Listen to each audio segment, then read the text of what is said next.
Claro, eu era só uma miúda com tranças desfeitas e joelhos esfolados de tanto cair nas pedras do chiado, mas com o silêncio que ele deixou para trás, um silêncio que cresceu como mofo nas paredes úmidas da nossa casa em Alfama. Ele partiu numa manhã de nevoeiro, levando a mala de couro que cheirava a tabaco e promessas vazias, e eu cresci convencida de que o amor de um pai era só uma história que as mães contam para adormecer as filhas. Agora, 20 anos depois, a nova esposa dele aparece à minha porta como um fantasma de novela barata, e eu pergunto-me, será que os mortos também pedem perdão? Ela bateu à porta do meu apartamento apertado no bairro Alto às 7 da tarde, quando o sol ainda lambia os telhados de telha vermelha e eu a cheirava a pastéis de nata frescos da confeitaria lá embaixo. Eu estava de pernas cruzadas no chão, rodeada de pilhas de livros de direito que devorava como se fossem a vingança contra o mundo, ironicamente, estudava para ser advogada, especialista em heranças e traições familiares, porque nada me preparava melhor para a vida do que dissecar as mentiras dos outros. O som da aldraba ecoou como um tiro, e eu pensei que era o senhorio a cobrar o atraso na renda outra vez. Mas quando abri a porta, lá estava ela, alta, magra como um fuso de tiar antigo, com um casaco de lã cinzento que gritava dinheiro discreto e olhos verdes que pareciam ter visto demasiados segredos. És a Inês? Perguntou ela, com um sotaque do norte que arranhava como cascalho no Tejo. A voz dela era baixa, controlada, mas tremia nas bordas, como se estivesse a segurar um copo de vinho tinto prestes a derramar. Eu assenti, sentindo o estômago contrair-se como se tivesse engolido uma espinha de sardinha. Quem era esta mulher? Tinha uns 50 anos, talvez, mas a pele esticada pelo sol de Cascais traía uma vida de verões em praias privadas. O perfume dela invadiu o meu espaço minúsculo, algo floral e caro, como jasmins esmagados sob tacões altos, e por um segundo, odiei-a sem razão, só por existir ali, imaculada, enquanto eu usava uma camisola velha com buracos nos cotovelos. Chamo-me Margarida. Sou a mulher do teu pai. As palavras saíram dela como se fossem pedras quentes, e eu ri, um riso curto, amargo, que me doeu na garganta. O teu pai. Como se ele fosse propriedade dela agora, como se aqueles 20 anos de ausência pudessem ser selados com um anel de ouro. Ele está doente, Inês. Cancro no pulmão. Os médicos dão-lhe meses. Quer-te ver. Antes que seja tarde. Eu fechei a porta na cara dela. Não com força, mas o suficiente para que o trinco clicasse como um verdito final. Atrás da madeira fina, ouvia murmurar algo sobre uma carta, sobre arrependimentos, mas eu já estava de volta ao chão, as mãos tremendo enquanto folheava um livro qualquer, fingindo que as letras faziam sentido. O meu pai. O homem que me ensinou a atirar a bola contra a parede do pátio e depois desapareceu sem uma nota, sem um adeus. A minha mãe, que limpava casas nos subúrbios de Oeiras para me pagar a escola, chorava à noite e me contava histórias de fadas para tapar o buraco que ele deixou. Ele era um sonhador, filha. Sonhadores voam, mas às vezes esquecem de onde vieram. Mentira. Ele era um cobarde, um canalha que trocou a família por garrafas de gin e amantes passageiras em bares de Alfama. Naquela noite, não dormi. O bairro alto pulsava lá fora, risos de turistas embriagados, o fado melancólico vazando das janelas abertas, mas dentro de mim era um vazio equante. Peguei no telemóvel e marquei o número da minha mãe, que atendeu ao terceiro toque com a voz rouca de quem ainda fumava apesar dos avisos do médico. Mãe, o pai. Ele tem uma mulher nova. Veio cá. Silêncio do outro lado, longo como um nevoeiro que engole o Tejo ao amanhecer. Depois, um suspiro. Deixa-o morrer sozinho, Inês. Nós sobrevivemos sem ele. Tu és mais forte que isso. Mas eu não me sentia forte. Sentia-me como aquela miúda de 5 anos, à espera no pátio, com a bola parada aos pés, a perguntar às sombras onde é que o pai tinha ido comprar cigarros. No dia seguinte, encontrei a carta enfiada por baixo da porta, papel grosso, selo de cera com um brasão que eu não reconhecia, e a caligrafia dele, trêmula agora, mas inconfundível, como as letras que rabiscava nas margens dos jornais antigos que lia à mesa do pequeno almoço. Minha filha querida, perdoa-me. Eu errei tudo. Deixa-me explicar. O teu pai, que te ama mais que tudo. Amei. O verbo no presente, como se o tempo não tivesse passado, como se 20 anos pudessem ser apagados com uma caneta de tinta permanente. Rasguei a carta em pedaços pequenos, como confetes de um carnaval amargo, e atirei-os pela janela. Eles dançaram no ar quente de Lisboa, caindo como neve suja nas ruas abaixo, onde vendedores ambulantes gritavam os preços das castanhas assadas. Mas os fragmentos ficaram na minha mente, colando-se como chiclete na sola do sapato. Ele queria-me ver. Queria o perdão de uma filha que ele nem conhecia. E eu? Eu queria o quê? Justiça? Vingança? Ou só a verdade nua e crua, sem adornos de remorsos tardios? Decidi ir. Não por ele, mas por mim. Para fechar o ciclo, para olhar nos olhos daquele estranho e dizer as palavras que engoli durante 2 décadas. Marquei encontro com Margarida num café em Belém, perto dos mosteiros onde os navegadores sonhavam com mundos novos. Ela chegou pontual, com um vestido azul que ondulava como o rio ao lado, e um envelope castanho na mão. Ele vive em Sintra agora. Uma casa nas encostas, com vista para o Palácio da Pena. Comprou-a com o dinheiro dos negócios, importações de vinho do Douro. Casámo-nos há 10 anos. Ele mudou, Inês. De verdade. Mudei. Eu ri por dentro, imaginando-o a fingir ser o marido perfeito, enquanto eu e a mãe comíamos pão seco e sonhávamos com férias que nunca chegavam. Sentámo-nos à mesa de ferro forjado, sob o sol que filtrava através das folhas de laranjeira, e ela empurrou o envelope para mim. Dentro, fotografias, ele novo, com bigode espesso e sorriso largo, a abraçar-me no colo, ele agora, magro como um espeto, a cabeça careca marcada por veias azuis, sentado numa cadeira de jardim com um cachimbo apagado na mão. E mais, documentos, extratos bancários que mostravam transferências mensais para uma conta em nome da minha mãe, pequenas somas, gotas num oceano de dívidas. Ele nunca te abandonou por completo, disse ela, os olhos baixos no chá de hortelã. Mandava dinheiro. Para ajudar. Mas o orgulho. O orgulho dele era maior que o amor.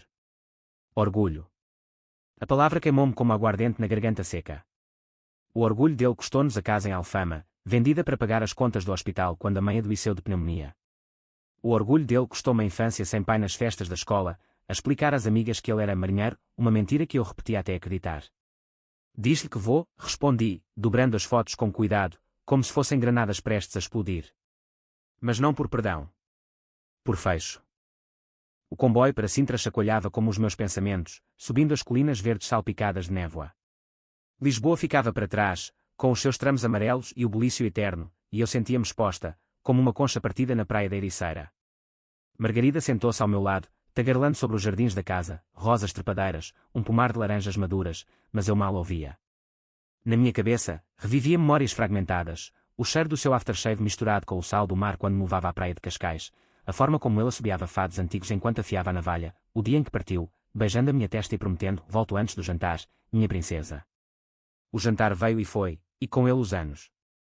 Chegámos à casa ao pôr do sol, um edifício de pedra branca encravado na montanha, com janelas que emolduravam o céu cor-de-rosa como pinturas de um mestre esquecido.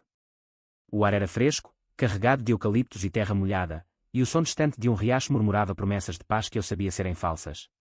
Margarida abriu a porta com uma chave que tilintou como correntes, e lá estava ele, deitado num sofá de veludo gasto, uma manta aos joelhos, os olhos fundos mas alertas, fixos em mim como se eu fosse um fantasma que ele invocara. Inês, sussurrou ele, a voz rouca como cascalho pisado. Estendeu a mão, ossuda e veiada, e eu hesitei. 20 anos condensados num toque. Sentei-me na beira do sofá, sentindo o peso da sala, livros encadernados em cor nas prateleiras, um relógio de pêndulo que batia devagar como um coração cansado, e esperei. Ele tossiu, um som úmido e fundo que me fez engolir em seco, e começou a falar. Palavras jorraram como vinho velho de uma garrafa rachada, a depressão que o consumira após perder o emprego na fábrica de cortiça em Setúbal, as noites em bares de Lisboa onde bebia para esquecer o rosto da minha mãe, a viagem impulsiva para o Brasil, onde trabalhar em vinhas remotas, mandando dinheiro através de um primo discreto. Eu quis voltar, filha. Centenas de vezes. Mas o medo. O medo de não ser bem-vindo. Medo. Outra palavra que me enfureceu. O medo dele era luz comparado ao nosso, o medo da minha mãe de não pagar a luz, o meu de ser a miúda pobre na escola católica. Tu partiste, disse eu, a voz baixa mas afiada como uma faca de cozinha. Deixaste-nos para trás. Eu cresci sem ti. A mãe morreu sem ti. Onde estava o teu medo quando eu precisava de um pai para me ensinar a andar de bicicleta nas ruas de Alfama? Ele baixou os olhos, lágrimas traçando sulcos na pele enrugada. Margarida saiu discretamente, deixando-nos no silêncio quebrado só pelo tic-tac do relógio. Falei então, horas, talvez, despejando o veneno acumulado, as noites em que sonhava com ele a voltar, só para o acordar e lembrar que era mentira, os namorados da mãe que vinham e iam, nenhum preenchendo o vazio, a forma como me tornei dura, uma casca de carvalho contra o mundo, trabalhando 3 turnos para pagar a faculdade. Ele ouviu, assentindo, e quando acabou, disse apenas, perdoa-me, Inês. Eu não mereço, mas perdoa. Não perdoei. Não naquele momento. Mas algo rachou em mim, uma fenda fina como as veias das folhas de laranjeira lá fora. Fiquei em Sintra naquela noite, num quarto de hóspedes com vista para as luzes distantes de Lisboa, e chorei pela primeira vez em anos, não por ele, mas pela miúda que eu fui, abandonada num pátio vazio. De manhã, ele pediu-me para ficar mais tempo. Ajuda-me a morrer em paz, suplicou. E eu, contra toda a lógica, concordei. Não por amor, mas por curiosidade cruel, como se vinga um pai que já se matou a si mesmo. Os dias em Sintra esticaram-se como fios de teia de aranha ao sol da manhã, pegajosos e inescapáveis. A casa, que outrora me parecera um palácio de contos de fadas, revelava-se agora uma prisão disfarçada de refúgio, paredes de pedra que retinham o frio mesmo nos dias quentes de verão, corredores e cantos onde os passos de Margarida soavam como julgamentos sussurrados. Eu acordava cedo, antes que o galo invisível do vizinho cantasse, e descia à cozinha, um espaço amplo com azulejos pintados de cenas pastoris, onde o cheiro de café forte se misturava ao de ervas secas penduradas no teto. Ele estava lá, muitas vezes, sentado à mesa de carvalho escuro, uma chávena fumegante nas mãos trêmulas, os olhos perdidos na névoa que subia das encostas. Conta-me mais, pedia eu, sentando-me em frente, uma fatia de pão com queijo fresco na mão, simples, como os que a mãe fazia nas manhãs apressadas em Alfama. Não era compaixão, era dissecação, como um cirurgião a abrir um cadáver para encontrar a causa da morte. Ele contava, hesitante no início, as palavras saindo aos golfos como ondas contra os penhascos da costa vicentina. Falava do Brasil, as vinhas infinitas no Vale do São Francisco, onde o sol queimava a pele como ferro em brasa e os trabalhadores cantavam sambas roucos ao fim do dia, as cartas que escrevia mas nunca enviava, amontoadas numa gaveta em Porto Alegre, cheias de "eu sinto a falta do teu riso, filha". Falava da culpa que o roía como traça na madeira, levando-o a beber mais, a trabalhar mais, a casar com Margarida no impulso de redenção, ela, viúva de um banqueiro, que o encontrara num leilão de vinhos em Lisboa e vira nele o homem partido que precisava de consertar. Eu pensei que tu estavas melhor sem mim, confessou ele um dia, enquanto colhíamos laranjas no pomar atrás da casa. O sol batia forte, fazendo soar as frontes, e o suco das frutas esmagadas colava-se aos dedos como sangue doce. A tua mãe era forte, Inês. Mais forte que eu. Eu era o peso morto, o que a arrastava para baixo. Peso morto. A ironia cortou-me como a casca grossa da laranja que eu descasquei com as unhas. Forte. Ela limpava casas de estranhos enquanto tu bebias rum em praias estrangeiras. Forte era sobreviver a ti. Ele parou, a mão no tronco nudoso da árvore, e tossiu, um acesso que o dobrou ao meio, o rosto avermelhado como vinho tinto derramado. Ajudei-o a sentar-se num banco de pedra, o coração batendo descompassado no meu peito, uma mistura de raiva e algo mais suave, indesejado, pena. Margarida observava de longe, das janelas da cozinha, os olhos dela como sentinelas. Ela cozinhava refeições elaboradas, bacalhau à brás com ovos dourados, cataplana de marisco fumegante, mas eu comia pouco, o estômago fechado como uma ostra. À noite, sentávamos-nos na varanda, os três, sob um céu cravejado de estrelas que pareciam olhos acusadores.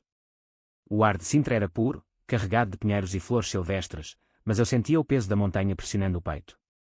Ele quer deixar-te algo, disse ela uma vez, enquanto ele dormia no quarto, exausto da quimioterapia que o deixava pálido como cera. Uma herança. A casa, talvez. Ou o dinheiro dos vinhos. Herança. A palavra soou como uma piada cruel. O que eu queria não era o ouro ou tijolos, era o tempo roubado, as noites de berço vazio, os natais sem presentes embrulhados em papel cor-de-rosa. Comecei a explorar a casa como uma detetive em cena de crime. As prateleiras da biblioteca estavam repletas de volumes empoeirados, Camões, Essa de Queiroz, romances de traição e redenção que ele lia para se punir, talvez. Encontrei uma caixa de charutos escondida no armário, o tabaco seco como ossos velhos, e uma fotografia amarelada de nós os três, ele, a mãe, eu, num piquenique no Monsanto, risos congelados no tempo. Atrás, uma nota na letra dele, o paraíso perdido. Perdoa-me, Maria. A mãe chamava-se Maria, um nome simples como o pão que ela amassava. Chorei ali, no escuro do armário, o cheiro de madeira e fumo enchendo-me os pulmões, e pela primeira vez, odiei não só a ele, mas a mim mesma, por fraquejar, por querer acreditar que o monstro era humano. Os acessos pioravam.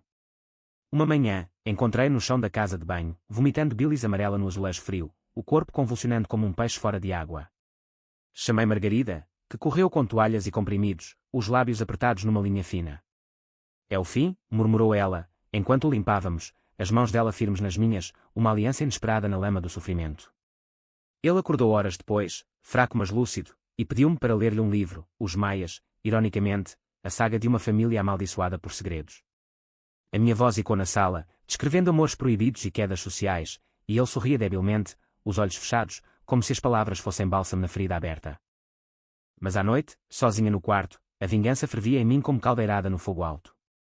Pensei em contar-lhe tudo, os namorados da mãe que me batiam quando bebiam, culpando o pai ausente pela raiva deles, a forma como eu me prostituí emocionalmente em relações vazias, procurando pais em amantes mais velhos, o cancro que a mãe escondera no fim, para não me preocupar, morrendo sozinha num hospital público de Lisboa enquanto eu estudava para exames. Tu mataste-a, sussurrei para a escuridão, mas as palavras ficaram presas, um nó na garganta.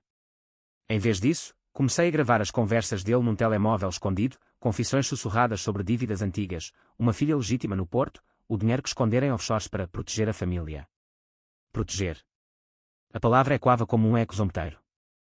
Uma tarde de chuva fina, que transformava Sintra num quadro impressionista borrado, ele chamou-me ao escritório. A sala cheirava a papel velho e tinta, com uma secretária maciça onde pilhas de documentos aguardavam. Assina isto, disse, empurrando um testamento preliminar. Nele, eu era herdeira principal, a casa, as vinhas no Douro, uma conta com o suficiente para comprar 10 apartamentos no Bairro Alto. É o mínimo, murmurou ele, a mão cobrindo a minha sobre a caneta. Eu assinei, o coração martelando como o sino da igreja de Queluz ao longe. Não por ganância, mas por poder, o poder de aceitar e depois destruir, de transformar a herança em veneno. Naquela noite, o fado veio de dentro de mim. Margarida tocava viola baixinho na sala adjacente, uma melodia triste de Amália Rodrigues, e eu juntei-me a ela, a voz rouca cantando, estranha forma de vida. Ele ouviu da cama, lágrimas silenciosas escorrendo, e por um momento, fomos uma família, frágil, falsa, mas real na sua dor. Mas quando a música parou, a raiva voltou, afiada como a chuva que batia nas vidraças. Eu planejava, contaria à imprensa sobre as filhas escondidas, os impostos evasivos, vendia a casa para um hotel de luxo, apagando os jardins que ele amava. Vingança não era um ato, era uma erosão lenta, como o mar a devorar os penhascos da Nazaré. A chuva parou de repente, como se Sintra tivesse exaurido as suas lágrimas, deixando o ar limpo e cortante, impregnado do cheiro de terra revogada. Desci ao pomar sozinha naquela manhã, os pés afundando na lama macia, colhendo laranjas maduras que caíam pesadas nas minhas mãos, frutos do outono tardio, suculentos mas amargos no coração. Mastiguei-uma ali mesmo, o sumo escorrendo pelo queixo, misturando-se ao suor frio da resolução que me consumia. O testamento queimava no bolso do casaco, um peso simbólico, e eu imaginava o rosto dele ao saber que eu usaria não para preservar, mas para demolir. Vingança, afinal, era o luxo dos sobreviventes, lento, meticuloso, inescapável como o fado que ecoava nas vielas de Coimbra. Ele piorava visivelmente. Os dias de quimioterapia no hospital de Lisboa deixavam-no exausto, o corpo encolhido como uma uva passa no ramo seco, mas a mente afiada, cortando memórias como navalha. Pedia-me histórias da minha vida, as pequenas vitórias, como o primeiro estágio num escritório de advogados no Rossio, onde defendia uma viúva contra um marido infiel que escondera bens em contas nas Ilhas Caimão, as derrotas, como um namorado que me deixou por uma colega mais jovem, dizendo que eu era demasiado dura, como pedra de calçada. Tu herdaste isso de mim, disse ele, rindo fracamente, um som que se partia como vidro fino. A dureza. Mas também a paixão, Inês. Lembra-te disso. Paixão. A palavra invocava imagens da mãe, os olhos dela brilhando ao dançar fada em festas de família, a voz rouca cantando meu amor, enquanto lavava a louça ao luar filtrado pelas cortinas rasgadas. Ela amara-o ferozmente, até ao fim, guardando uma fotografia dele na carteira gasta, tocando-a como um talismã. Não o odeies tanto, filha, dissera-me uma vez, nos últimos dias dela, o corpo fraco na cama do hospital de Santa Maria. O ódio consome mais o ódio que o odiado. Mas o ódio era o meu combustível, o que me levara da miúda esfarrapada à mulher que agora manipulava legados com a frieza de um cirurgião. Margarida e eu desenvolvemos uma rotina tensa, como duas atrizes num teatro onde o guião era improvisado. Cozinhávamos juntas, ela ensinava-me receitas do norte, como tripas à moda do Porto, cozinhadas devagar em panelas de barro até a carne se desfazer em confissões suaves, e falávamos pouco, mas o suficiente para mapear o terreno minado. Ele tem outra filha, confiei-lhe uma tarde, enquanto picávamos cebolas que nos faziam lacrimejar sem razão. No Porto. De uma aventura antes de ti. Ele contou-me na semana passada. Ela parou, a faca suspensa, os olhos verdes endurecendo como vidro esmerilado. Eu sei. Rita. Tem 15 anos. Ele quis reconhecê-la no testamento, mas eu convenci-o a não. Para te proteger.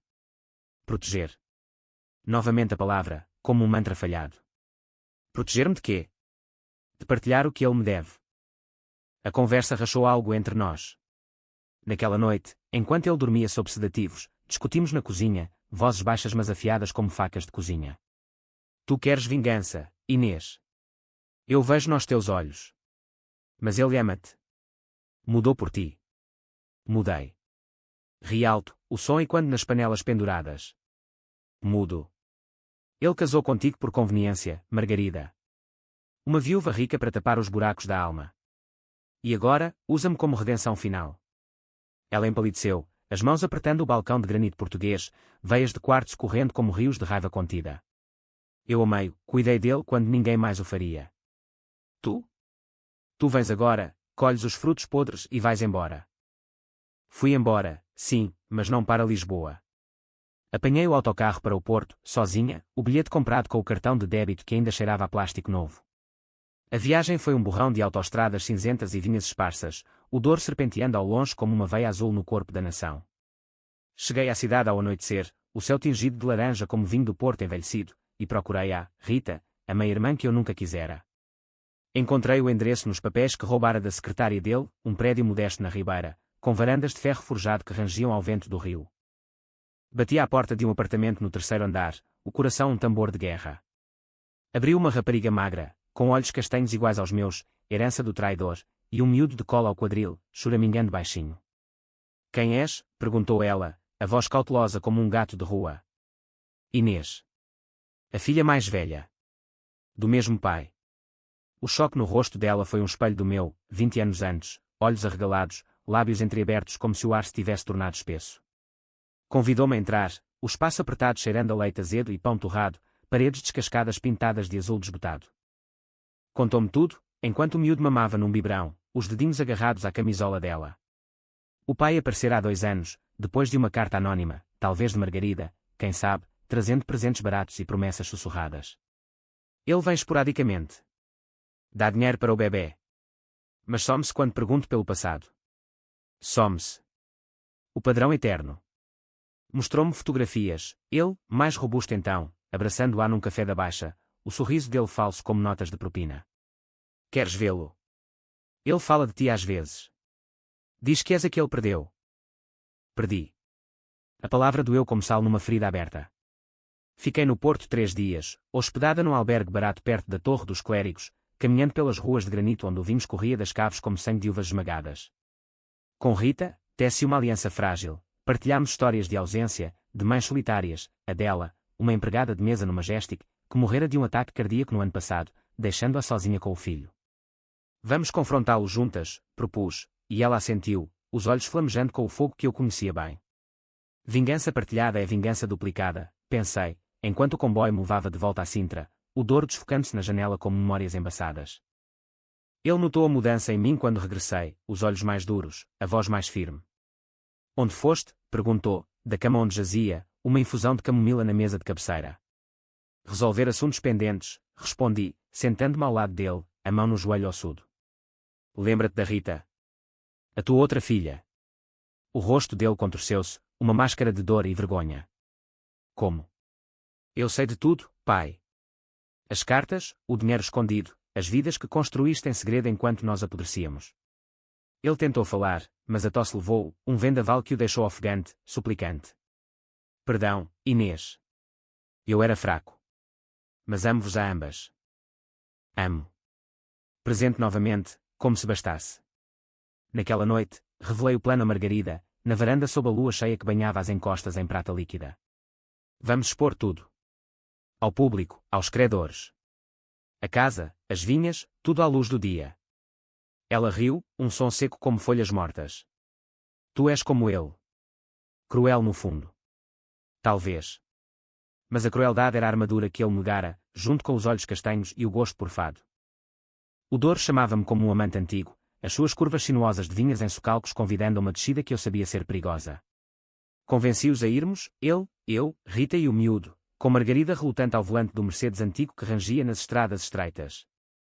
Para fechar ciclos, disse eu, embalando a ideia como um vinho envelhecido na garrafa certa. Ele aceitou, fraco mas esperançoso, vestindo uma camisa de linho que pendia nos ombros como vela murcha. Rita veio do Porto, o filho ao colo, olhos nervosos mas determinados, e partimos ao amanhecer, o sol nascendo sobre Sintra como uma ferida aberta no céu. A viagem foi um purgatório em movimento, ele adormecia no banco de trás, a cabeça no meu ombro, o cheiro de doença misturado ao decor dos assentos, Rita tagarelava com o miúdo, canções de embalar nortenhas que falavam de rios e amores perdidos. Margarida conduzia em silêncio, as mãos brancas nos nós dos dedos, olhando para a estrada como se fosse um abismo. Parámos em Pinhão para almoçar, num restaurante à beira-rio com mesas de madeira sob pérgolas de uvas, o ar pesado de mosto fermentando. Ele comeu pouco, sopa de legumes, pão alentejano mergulhado, mas sorriu ao ver Rita provar o vinho da casa, tinto robusto como o terreno que o produzia. És igual à tua mãe, murmurou ele, e ela baixou os olhos, o copo tremendo na mão. Depois, passeámos pelas vinhas, em costas íngremes onde trabalhadores ceifavam uvas com foices curvas, o suor brilhando nas costas nuas sob o sol impiedoso. Ele apoiava-se em mim, os passos lentos como o rio abaixo, e contava histórias, como comprar as terras há 15 anos, plantando castas antigas de touriga nacional para redimir pecados com terra fértil, as noites de vindima onde dançava com os vindimadores ao som de concertinas, esquecendo por horas a culpa que o corroía. Aqui, Inês, eu plantei raízes. Para ti. Para ela. Raízes. Ri por dentro, pensando nas nossas, a minha, enredada nas ruas de Lisboa como era rebelde, a de Rita, frágil como videira jovem no vento do norte. Na quinta, uma casa de pedra com caves frescas onde barris de carvalho envelheciam um néctar escuro, sentámos-nos à mesa comprida para uma prova de vinhos. Ele presidia, fraco mas régio, vertendo gotas em taças de cristal que tilintavam como promessas quebradas. Brinda à família, propôs, e nós brindámos, um brinde amargo, carregado de silêncios. Rita falou primeiro, a voz trêmula mas firme, porque nós, pai? Porquê deixar-me sozinha com a mãe, sem um tostão quando ela morreu? Ele engasgou, o vinho subindo à garganta como bilis. Eu mandei dinheiro. Através de advogados. Pouco. E tarde. O miúdo come pão seco por tua causa. Eu juntei-me, a voz baixa como o murmúrio do Douro, e eu. 20 anos, pai. 20 anos a fingir que não doía. A mãe enterrou-te vivo na memória dela, mas eu. Eu cavei a tua sepultura todos os dias. Ele chorou então, abertamente, o corpo sacudido como uma barca no temporal, e Margarida pôs a mão no ombro dele, os olhos dela encontrando os meus num desafio silencioso. Basta, sussurrou ela. Ele está a morrer. Morrem os vivos também, respondi, pensando na mãe, cujo funeral eu pagara com empréstimos estudantis, o caixão simples descendo à terra de cemitério dos prazeres sob chuva torrencial. Naquela noite, na casa da quinta, com o rio rugindo lá embaixo como um animal ferido, o plano cristalizou. Enquanto ele dormia sob morfina, reuni-me com Rita na cozinha, o miúdo adormecido num berço improvisado. Vamos vender tudo, disse eu. As vinhas para uma multinacional. A casa em Sintra para turistas. E o dinheiro? Para uma fundação em nome da mãe. Para mães solteiras em Lisboa e Porto. Ela hesitou, os dedos traçando padrões na mesa de carvalho. E ele? Vais deixá-lo morrer sem nada. Nada é o que ele nos deu. Justiça, não vingança cega. Margarida descobriu ao amanhecer, encontrando os documentos que eu imprimira num computador poeirente da quinta, contratos de venda, transferências para contas offshore invertidas. Traição, acusou ela, a voz e quando nas caves vazias. Ele confiou em ti. Confiança. Ele traiu-nos primeiro. Discutimos como lobas, unhas à mostra, até ele aparecer à porta, pálido como fantasma, apoiado na bengala que rangia como ossos velhos. Deixai-a, murmurou. Ela tem razão. Eu plantei espinhos, agora colho-os. Voltámos a Sintra em silêncio, o dor ficando para trás como uma ferida cicatrizada. Ele piorava rápido agora, o cancro devorando-o de dentro para fora, deixando-o preso à cama com tubos e monitores que bipavam como relógios contando o fim. Eu lia-lhe jornais, escândalos de corrupção em Lisboa, vendavais na costa alentejana, e ele comentava debilmente, a mente ainda afiada como vinho cortado. Tu serás uma grande advogada, Inês. Usarás a lei como eu usei o vinho, para embriagar a verdade. Mas a verdade embriagava-me a mim. Sonhava com a mãe, vindo à minha cama como nos velhos tempos, o cabelo solto cheirando a sabão de Marselha. Perdoa, filha. O perdão liberta. Acordava suada, o quarto de Sintra girando como um barril de vinho, e ia até à janela, olhando as luzes de Lisboa ao longe, a cidade que nos moldara, dura e bela como uma estátua de bronze. Rita ligava do Porto, voz suave, o miúdo perguntou pelo avô. Eu disse que ele vem visitar. Visitar. A ironia cortava fundo. X. O regresso à Alfama foi inevitável, como o Tejo que desagua no mar sem escolha. Ele insistiu, fraco mas teimoso, quero ver onde tudo começou. Onde te perdi. Arranjámos uma ambulância discreta, com paramédicos de rostos impassíveis, e descemos as colinas de Sintra rumo à Lisboa Baixa, o ar tornando-se mais denso, mais vivo, carregado de fado e peixe grelhado. Margarida seguia num carro separado, com Rita e o miúdo, a família improvisada, costurada com linhas frágeis de sangue e remorso. Eu ia ao lado dele na maca, a mão na dele, sentindo os ossos como galhos secos sob a pele fina. As ruas estreitas de Alfama engoliram-nos como um labirinto de memórias, o cheiro de jasmim trepador misturado ao de lixo acumulado nos becos, o som de guitarras espanholas vazando de tabernas onde homens de chapéu coco bebiam cerveja Sagres, as crianças a jogarem a bola contra portas de madeira empenada, e quando o meu passado infantil. Parámos no pátio onde ele me deixara, um quadrado de lajes irregulares ladeado por varandas de ferro enferrujado, onde roupa estendida balançava como bandeiras de rendição. Ele mandou os paramédicos esperarem, apoiado em mim e na bengala, desceu devagar, o fôlego curto como vento de inverno. Aqui, sussurrei, apontando para a parede descascada onde eu atirava a bola, esperando o seu regresso. Aqui eu esperei. Horas, dias. Ele tocou a pedra, dedos trêmulos traçando grafites antigos, nomes de amantes, datas de casamentos, e chorou sem som, o corpo curvado como uma oliveira centenária. Rita aproximou-se, o miúdo ao colo olhando tudo com olhos grandes, inocentes. Avô, disse o menino, estendendo a mãozinha gorducha, e algo quebrou nele, um soluço profundo, primal, quicou no pátio como um lamento fado. Subimos ao antigo apartamento da mãe, agora alugado a uma família de imigrantes cabo-verdianos que nos receberam com chá de funcho e histórias de saudades. As paredes ainda guardavam ecos, manchas de umidade como mapas de dores passadas, o chão de tomilho gasto onde dançávamos ao som de rádio crepitante. Ele sentou-se na cadeira dela, a única peça que eu salvara, estofada em tecido florido desbotado, e pediu para ficarmos. Conta-me dela, suplicou. De Maria. Contei, então, as noites em que ela costurava vestidos para senhoras ricas em Belas, os dedos furados por agulhas como penitências, os serões em que me ensinava a rezar o terço, prometendo que Deus traria o pai de volta, o cancro que ele levou devagar, roubando-lhe o riso até só restar um sussurro: cuida de ti, Inês. Não sejas como ele. Ele ouviu, imóvel, as lágrimas traçando caminhos na poeira do rosto. Margarida e Rita observavam da porta, uma ponte frágil entre norte e sul, entre perdão e fúria. Quando acabou, ele tirou um envelope do bolso, o testamento final, assinado com mão trêmula. Tudo para vós. A casa, as vinhas, o dinheiro. Mas usa-o bem, filha. Não para o ódio. Assenti, mas o plano fervia ainda, venderia o suficiente para libertar-nos, mas guardaria uma vinha no Douro em nome da mãe, um monumento vivo à ausência. Naquela tarde, levámo-o ao mirador de Santa Catarina, onde Lisboa se estendia como um tapete de luz e sombra, o Tejo serpenteando preguiçoso sob o sol poente. Sentou-se numa cadeira de praia emprestada, o vento salgado bagunçando o pouco cabelo que lhe restava, e pediu vinho, um copo de tinto simples, comprado num quiosque ali perto. Bebeu devagar, os olhos no horizonte onde o mar encontrava o céu. Eu parti por aqui, murmurou. Num barco para o Tejo, pensando em mundos novos. Mas o mundo era aqui, convosco. Rita pôs o miúdo no colo dele, e por um momento, o tempo dobrou-se, avô e neto, unidos num abraço que cheirava à redenção tardia. Mas o fim veio rápido, como um temporal de verão. Na noite seguinte, de volta a Sintra, ele chamou-me ao quarto. A lua entrava pela janela como leite derramado, iluminando o rosto dele, sereno agora, livre da dor graças aos analgésicos.